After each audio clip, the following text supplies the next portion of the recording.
धान में यूरिया के साथ डालें, यह खाद होगा बढ़िया उत्पादन।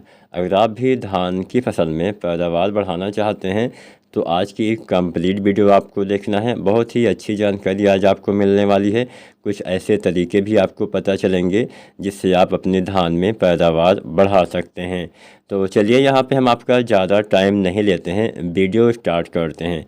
तो यहाँ पे सबसे पहले हम यूरिया के बारे में जानेंगे, उसके बाद हम जानेंगे इसके साथ क्या मिलाना है, कौन सी दो चीज़ें मिलाना है जिससे आपके पौधे में ज़्यादा उत्पादन मिल सके। तो यूरिया की बात की जाए तो यहाँ पे हम अंतिम यूरिया के बारे में बात करेंगे, क्योंकि अब अंतिम यूरिया डालने का ही सही समय चल रहा है। तो सबसे पहले समय के बारे में ही जानते हैं। आखिर हमें अंतिम यूरिया कब देना चाहिए?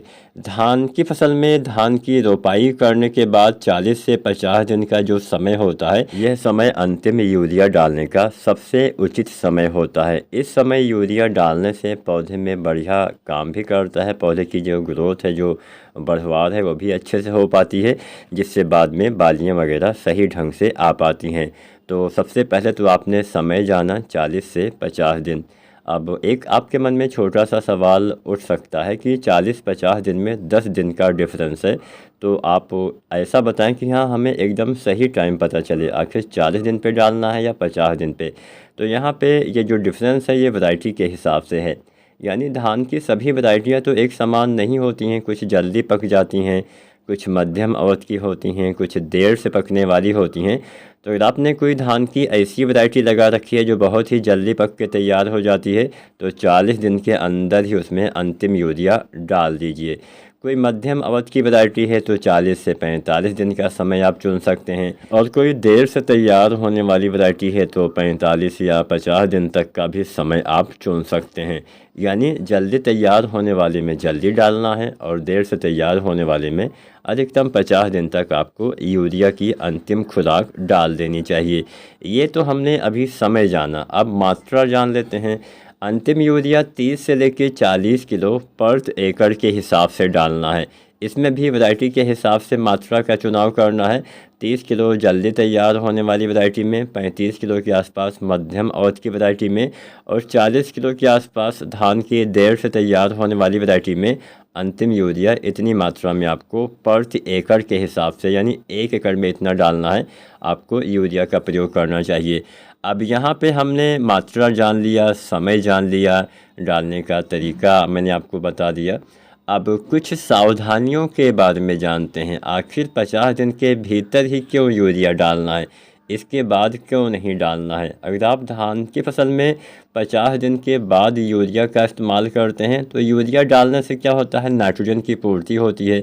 नाइट्रोजन आपके पौधे में इस समय अगर आप देर में डालते हैं, जब बालियाँ बनने वाली होती हैं या निकलने वाली होती हैं, उस समय यूरिया डालने से, मान लीजिए आपने 55, 60, 65, 70 दिन पे यूरिया डाला, तो होगा क्या कि आपके पौधे की जो हाइट है वो बढ़ना स्टार्ट हो जाती है। यानी जब भी आप नाइट्रोजन की पूर्ति करते हैं, पौधे का जो वानस्पतिक विकास है वो होना स्टार्ट हो जाता है, पौधे की लंबाई बढ़ेगी।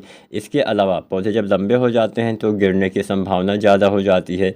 दूसरा नुकसान ये होता है कि जब आप नाइट्रोजन की पूर्ति करते हैं, पत्तियां थोड़ा मुलायम हो जाती हैं, तो कीटों का अटैक ज़्यादा होता है। इसके अलावा बीमारियों का हमला भी ज़्यादा होता है। कुछ फंगस जनित बीमारियां, सीड ब्लाइट वगैरह ज़्यादा लगने की संभावना या इनके फैलने की संभावना ज़्यादा होती है। तो यूरिया बाद में डालने से हमेशा नुकसान है। जितना भी डालना है, 50 दिन के अंदर ही आपको यूरिया समस्त मात्रा डाल देना चाहिए। इसके बाद डालते हैं तो फ़ायदा 5%, नुकसान 95%, ऐसा ही होने वाला है। फ़ायदा क्या होता है? फ़ायदा बस यही हो सकता है कि हाँ, बालियाँ थोड़ा सा जल्दी आ सकती हैं, एक समान आ सकती हैं, बाकी कोई विशेष फ़ायदा आपको नहीं दिखाई देगा। तो ये तो हमने यूरिया के बारे में जाना। अब हमने, जैसा कि वीडियो के स्टार्ट में आपको बताया था, और वीडियो का मुख्य उद्देश्य भी यही है कि यूरिया के साथ क्या डालें। तो अंतिम यूरिया के साथ सबसे ज़रूरी खाद के बारे में पहले बात करते हैं, वो है पोटास। किसान साथियों, अक्सर हम यूरिया डालते हैं, हमें डीएपी मिलती है तो हम डीएपी डालते हैं, सिंगल सुपर फास्फेट डालते हैं, लेकिन हम पोटास का इस्तेमाल नहीं करते हैं। पोटास न डालने से कहीं ना कहीं उत्पादन आपको कम ही मिलता है, क्योंकि पोटास एक मुख्य तत्व होता है। दूसरे अन्य खादों की तुलना में पौधे को इसकी ज़्यादा मात्रा में आवश्यकता पड़ती है। पोटास की कमी यानी सीधा उत्पादन में कमी। तो पोटास की पूर्ति हम कैसे करते हैं, थोड़ा सा जान लेते हैं। पोटास जो MOP पोटास 60% वाला आता है, ये हम आपको इसकी मात्रा बताएंगे और इसका इस्तेमाल धान में 2 बार करने से ज़्यादा फ़ायदा मिलता है। पोटास की आधी मात्रा रोपाई के समय देना चाहिए और आधी मात्रा आपको 40-50 दिन पे जब आप अंतिम यूरिया डालते हैं तब देना चाहिए। कुल लगभग 30-40 किलो पोटास देना अच्छा माना जाता है। कोई बहुत जल्दी तैयार हो जाती है वैरायटी तो उसमें 25-30 किलो भी आप पोटास डाल सकते हैं। औसतन 30-40 किलो पोटास आप मान सकते हैं। MOP पोटास 60% वाले की हमने यहाँ पे मात्रा बताई है। तो यहाँ पे जैसा कि मैंने बोला पोटास 2 बार आपको देना चाहिए। तो मान लीजिए आप 30 किलो देने वाले हैं तो 15-15 किलो 2 बार रोपाई के समय 1 बार डालिए, 1 बार आप डालिए 40-50 दिन पे। ऐसे ही आपको मात्रा कम ज़्यादा कर देना है। अब एक सवाल आता है कि मान लीजिए आपने इस तरह से पोटास दिया तब तो अच्छी बात है, अंतिम मात्रा आप अंतिम यूरिया के साथ डाल दीजिए। लेकिन एक सवाल जो सबसे बड़ा है वो ये है कि अगर आपने अभी तक बिल्कुल भी पोटास नहीं डाला है और अंतिम यूरिया डालने का समय यानी 40 से 50 दिन की धान की अवस्था होने वाली है तो क्या करें। तो इस समय आप 20-25 किलो MOP पोटास 60% वाला डाल के पोटास की कुछ पूर्ति आप इस समय भी कर सकते हैं। कैसे पूर्ति कर सकते हैं इस समय पोटास, अगर आप मिट्टी में डालेंगे तो ये बढ़िया से काम करेगा। आप पोटास डालिए, अगर थोड़ा सा नमी की कमी हो तो आप बाद में सिंचाई भी कर दीजिए ताकि ये अच्छे से काम करे। लेकिन 50 दिन के अंदर तक डालना तो सही होता है, लेकिन इसके ऊपर की फसल है तो मिट्टी में पोटास का इस्तेमाल नहीं करना चाहिए।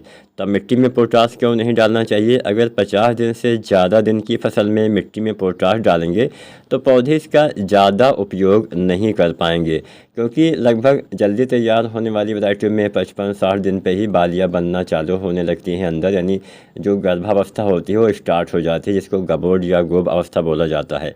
हालांकि देर से तैयार होने वाली वैरायटी में ये समय थोड़ा ज़्यादा भी देर हो सकता है, तो औसतन 60 दिन 70 दिन 80 दिन तक ये समय चलता है। तो यहाँ पे अगर आप बाद में डालेंगे तो पौधे इसका कम प्रयोग कर पाएंगे, क्योंकि पौधे तक जो हम मिट्टी में खादें डालते हैं वो पहुँचने में कुछ टाइम भी लगता है। ऐसा नहीं कि हाँ आज आपने डाला और कल उसका लाभ मिल जाएगा, ऐसा नहीं होता है। तो अब सवाल आता है कि मान लीजिए 50 दिन से ज़्यादा दिन की फसल है, 55, 60, 65 दिन की होने वाली है, अभी तक आपने पोटास नहीं डाला है तो क्या करें। तो आपके पास एक अंतिम उपाय है, वो आप अपना सकते हैं। तब आप NPK 0050 का इस्तेमाल कर सकते हैं। यह NPK बहुत ही बढ़िया काम करता है, पोटास की पूर्ति कर देता है। 50% इसमें पोटास की मात्रा होती है, तो इसके इस्तेमाल से आप पोटास की जल्दी पूर्ति कर पाएंगे, क्योंकि जो आप छिड़काव विधि से डालते हैं चीज़ें वो थोड़ा जल्दी काम भी करती हैं। तो इस तरह से आप पूर्ति कर सकते हैं। अगर आपको ज़्यादा कमी दिखे तो आप 15-20 दिन के अंतराल पे दोबारा से भी ये NPK डाल सकते हैं। अब जानते हैं दूसरी क्या चीज़ आप डाल सकते हैं। अंतिम यूरिया के साथ आप चाहें तो ह्यूमिक एसिड का प्रयोग करिए। ये क्या काम करेगा, ये पौधे में जो कुछ अभी कमज़ोर कल्ले दिख रहे हैं उनकी ग्रोथ को बढ़ाने का काम करेगा। ह्यूमिक एसिड वैसे तो सही समय होता है 25-30 दिन का, इस समय डालने से बढ़िया काम करता है, लेकिन इस समय भी डालेंगे तो काम करेगा, ऐसा नहीं कि हाँ नहीं करेगा। पौधे में ये भोजन को और बेहतर तरीके से पहुंचाएगा, जड़ विकास में तो मदद करता ही करता है। मिट्टी के कुछ अघुलनशील तत्व को घुलनशील करने का काम करता है, जो काफ़ी आवश्यक होता है। मान लीजिए आपने कभी जिंक डाला, फास्फोरस के साथ मिला के डाल दिया, दोनों मिट्टी में है लेकिन अघुलनशील हो गए हैं, तो दोनों चीज़ें फिर से काम करने लगेंगी, जिससे आपके पौधे में जो है फिर से आपको हरियाली अच्छी ग्रोथ दिखाई दे सकती है। तो ह्यूमिक एसिड 98% वाला, जिसमें ह्यूमिक के साथ फ्लोरिक एसिड भी उपलब्ध होता है, लगभग 1 से 1.5 या 2 किलो तक आपको डालना चाहिए और ये बढ़िया काम करेगा। तो उम्मीद करते हैं आज की वीडियो में आपको बढ़िया से पता चल गया होगा क्या आपको करना है क्या नहीं करना है। 1-2 बातें मैं आपको बोनस बता देता हूँ। बालियाँ निकलने से पहले, यानी जब गर्भावस्था का समय होता है, गोब की अवस्था या गबोड अवस्था जिसको बोलते हैं, उस समय आप 2 चीज़ों का प्रयोग करिए। पहली चीज़, आपको बोरोन का इस्तेमाल अवश्य करना है। बोरोन परागण में बहुत ही हेल्प करेगा। जब परागण पौधे में अच्छे से होता है तो दाने खाली रहने की संभावना नहीं होती है, या कम दाने खाली रहेंगे, जिससे बढ़िया उत्पादन मिलेगा। तो बोरोन जो आता है 20% वाला 100 ग्राम से लेके 150 ग्राम तक आपको स्प्रे विधि से डालना है। अधिक मात्रा में बोरोन डालेंगे तो बहुत नुकसान हो जाएगा, इस बात का ध्यान रखना है। जब बोरोन डालते हैं उसी समय यानी बाली आने से पहले ही आपको जो है NPK 05234 का प्रयोग करना चाहिए। यह NPK बहुत ही बेहतर काम करता है। 1 से 1.5 किलो यह NPK और बोरोन अगर आप बाली आने से पहले डाल देते हैं, बालियाँ अच्छी आएंगी, स्वस्थ आएंगी और अच्छा उत्पादन मिलेगा। वीडियो अच्छी लगी हो तो लाइक शेयर अवश्य करिएगा। धन्यवाद।